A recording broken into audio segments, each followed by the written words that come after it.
ভিয়েতনামে ফরাসি ঔপনিবেশিক শাসনের পেছনে একটা বেশ বড়সড় ধারণা কাজ করেছিল। ওদের সিভিলাইজিং মিশন, বা সোজা বাংলায় বললে সভ্য করার মিশন। কিন্তু এই মিশনের যে সুন্দর সুন্দর কথাগুলো বলা হতো, তার আড়ালে আসল সত্যিটা ঠিক কী ছিল? আজ আমরা এই জটিল ইতিহাসের একেবারে ভেতরে ঢুকে দেখব, আর বোঝার চেষ্টা করব যে এই তথাকথিত সভ্য করার চেষ্টা ভিয়েতনামের মানুষের জীবনে ঠিক কী প্রভাব ফেলেছিল। চলুন শুরু করা যাক। তো এই সভ্য করার মিশন জিনিসটা আসলে কি? ফরাসিরা দাবি করত যে ভিয়েতনামের মানুষকে আধুনিক সভ্যতার আলোয় নিয়ে আসাটা তাদের একটা পবিত্র দায়িত্ব। তাদের যুক্তি ছিল, এই আধুনিকতার ধারণা পৌঁছে দিতে গিয়ে যদি স্থানীয় সংস্কৃতি বা মানুষের বিশ্বাসকে একটু আধটু নষ্টও করতে হয়, তাতে তেমন কোনো ক্ষতি নেই। আর এটাই ছিল ওদের কলোনি বানানোর পেছনের মূল সাফাই। এখন এই স্লাইডটা একবার দেখুন।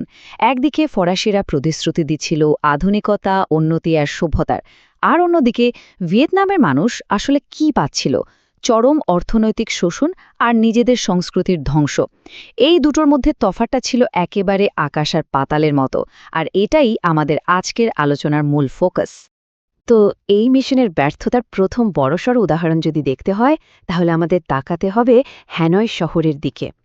ফরাসিরা চেয়েছিল হ্যানয়কে একটা আধুনিক শহরের মডেল হিসেবে গড়ে তুলতে, কিন্তু তার ফল যা হয়েছিল তা ছিল একেবারে অপ্রত্যাশিত। ফরাসিদের প্ল্যানটা কিন্তু বিশাল ছিল। তারা হ্যানয়কে ইউরোপীয় ইঞ্জিনিয়ারিং আর স্বাস্থ্য ব্যবস্থার একটা দারুণ প্রদর্শনী বানাতে চেয়েছিল। আর এর জন্য তারা তৈরি করেছিল এক বিশাল আর আধুনিক নিকাশি ব্যবস্থা বা সুয়ারেজ সিস্টেম। ভেবেছিল এটাই হবে সভ্যতার এক জ্বলজ্বন্ত প্রতীক। কিন্তু এখানেই গল্পের আসল টুইস্টটা। যে আধুনিক সিস্টেমটা শহরকে রোগমুক্ত রাখার জন্য বানানো হয়েছিল, সেটাই হয়ে গেল একটা ভয়ঙ্কর প্লেগ মহামারীর উৎস। কিন্তু এটা হলো কিভাবে? দেখুন, ব্যাপারটা ছিল খুবই সোজা। এই বিশাল নর্দমাগুলো ইঁদুরের জন্য একটা দারুণ নিরাপদ আশ্রয় আর বংশবৃদ্ধির জায়গা হয়ে উঠল। সেখান থেকে লাখ লাখ ইঁদুর খুব সহজেই মানুষের বাড়িতে ঢুকে পড়তে শুরু করল, আর তাদের সাথে করে নিয়ে এলো প্লেগের জীবাণু। এভাবেই ফরাসিদের আধুনিকতা হ্যানয়ের জন্য একটা অভিশাপ হয়ে দাঁড়াল। আচ্ছা, পরিকাঠামো তো গেল, এবার আসা যাক আরেকটা দিকে। ফরাসিরা কিভাবে ভিয়েতনামের মানুষের মনকে কন্ট্রোল করার চেষ্টা করেছিল, আর তার জন্য তারা বেছে নিয়েছিল শিক্ষা ব্যবস্থাকে। এই সংখ্যাটা একবার দেখুন, ৩ ভাগের মাত্র ১ ভাগ। ভাবা যায়, মাত্র ১/৩ ছাত্রছাত্রী স্কুলের ফাইনাল পরীক্ষায় পাশ করতে পারত। আর না, এটা কোনো অ্যাক্সিডেন্ট ছিল না। এর পেছনে একটা সুচিন্তিত পরিকল্পনা ছিল। এর পেছনে ছিল ফরাসিদের একটা পরিষ্কার পলিসি। তারা একদমই চাইত না যে ভিয়েতনামের ছেলেমেয়েরা ভালো চাকরি পাক। তাই ফাইনাল পরীক্ষায় ইচ্ছে করেই বেশিরভাগকে ফেল করিয়ে দেওয়া হতো। যদিও দামি স্কুলে পড়ার সুযোগ পেত শুধু ধনীরাই, কিন্তু পাশ করার সুযোগ তাদেরও খুব কম জুটত। ব্যাপারটা শুধু পাশ ফেলের মধ্যে আটকে ছিল না, এটা ছিল কালচারাল অ্যাট্যাকেরও একটা মাধ্যম। যেমন টংকিন ফ্রি স্কুলের কথাই ধরুন। সেখানে ভিয়েতনামি ছাত্রদের তাদের ঐতিহ্যবাহী লম্বা চুল কেটে ফেলতে বাধ্য করা হতো। এটা ছিল তাদের সংস্কৃতির উপর একটা সরাসরি আঘাত। কিন্তু এত চাপাচাপির ফল হলো ঠিক উল্টো। এই স্কুলগুলোই হয়ে উঠল প্রতিবাদের আঁতুড়ঘর।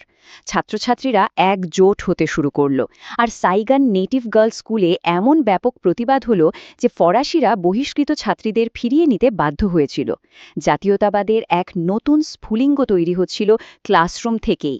তো এবার আমরা দেখব এই ঔপনিবেশিক শাসনের বিরুদ্ধে কিভাবে বিভিন্ন দিক থেকে, মানে ধরুন ধর্ম, রাজনীতি, সব দিক থেকেই প্রতিরোধটা দানা বাঁধছিল। ভিয়েতনামের প্রতিরোধের ধর্ম কিন্তু একটা বিশাল ভূমিকা রেখেছিল। যেমন এই হোয়া হাও আন্দোলনের কথাটাই ধরুন। এর নেতা হুইন ফু সোকে অলৌকিক ক্ষমতার অধিকারী বলে মনে করা হতো। তিনি মদ, জুয়া, আফিমের মতো সামাজিক বদভ্যাসের বিরুদ্ধে কথা বলতেন।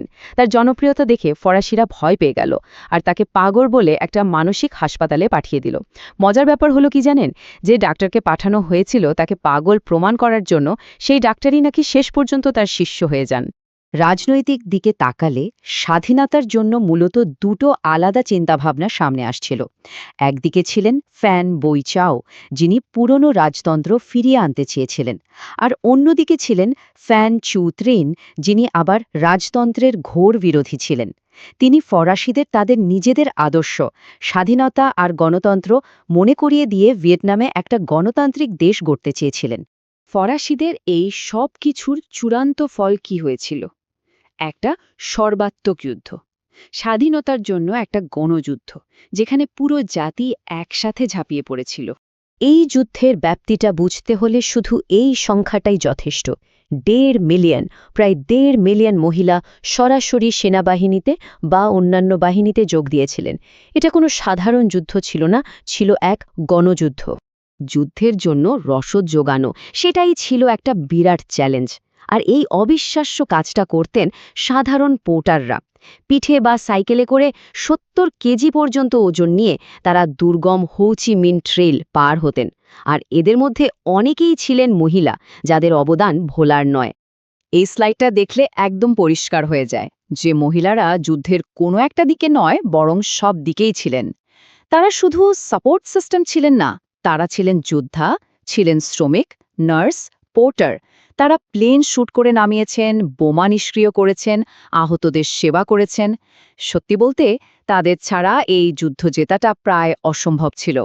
তাহলে সবশেষে আমরা সেই শুরুর প্রশ্নটাতেই ফিরে আসি।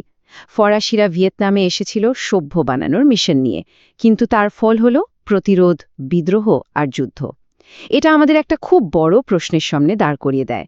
যখন একটা জাতির ওপর অন্য একটা সভ্যতা, অন্য একটা পরিচয় জোর করে চাপিয়ে দেওয়া হয়, তখন সেই জাতি নিজের সভ্যতাকে, নিজের পরিচয়কে কিভাবে খুঁজে নেয়?